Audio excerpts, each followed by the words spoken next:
The year was 1914. The world stood at the edge of the modern age. Cities bustled, nations prospered, and new technologies promised a brighter tomorrow.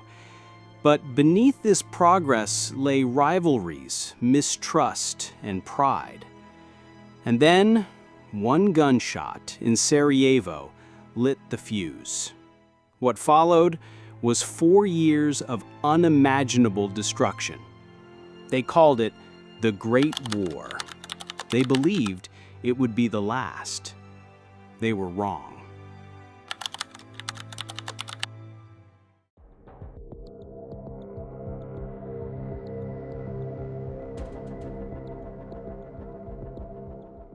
Europe in the early 20th century was a web of alliances. Germany, Austria-Hungary, and Italy formed the Triple Alliance. Britain, France, and Russia stood in the Triple Entente. It was a balance of power, but also a trap. If one nation fell into conflict, the others would follow. On June 28, 1914, Archduke Franz Ferdinand of Austria-Hungary was assassinated in Sarajevo by a Serbian nationalist. What could have been a regional crisis became a global catastrophe as alliances triggered a chain reaction. Within weeks, the world was at war. In August 1914, war fever swept through Europe.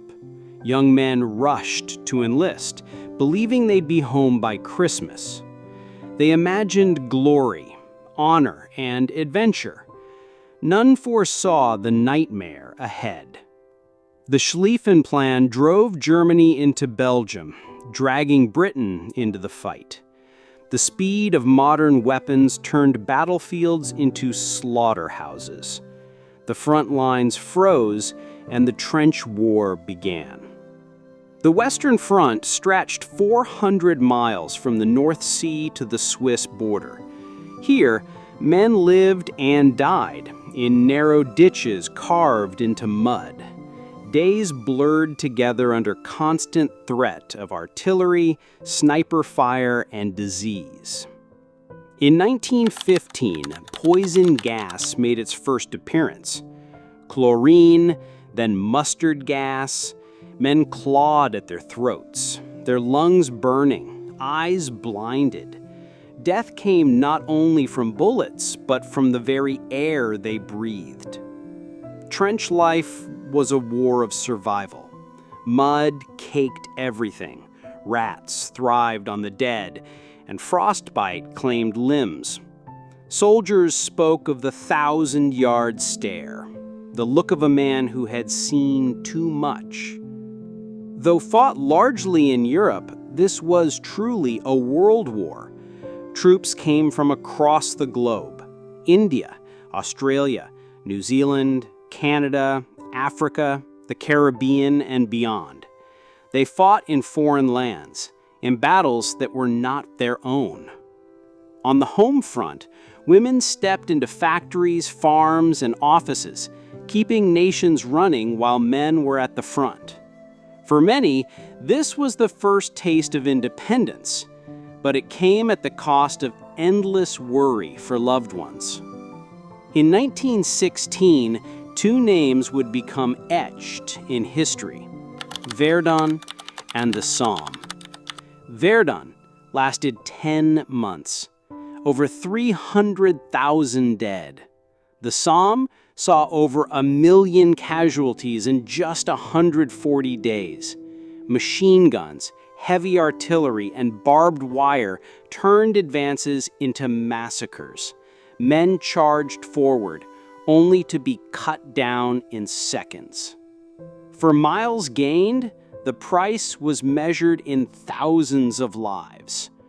The phrase, "lions led by donkeys," became a bitter truth. By 1917, the strain was breaking nations. Russia collapsed into revolution, withdrawing from the war.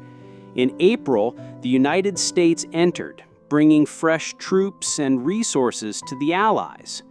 The German gamble to starve Britain through unrestricted submarine warfare had backfired. The tide was turning.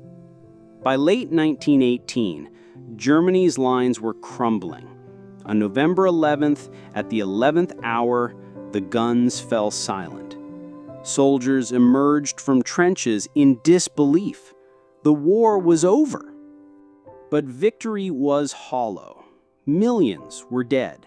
Millions more carried wounds that would never heal. Europe was shattered. Cities lay in ruins. Families were broken.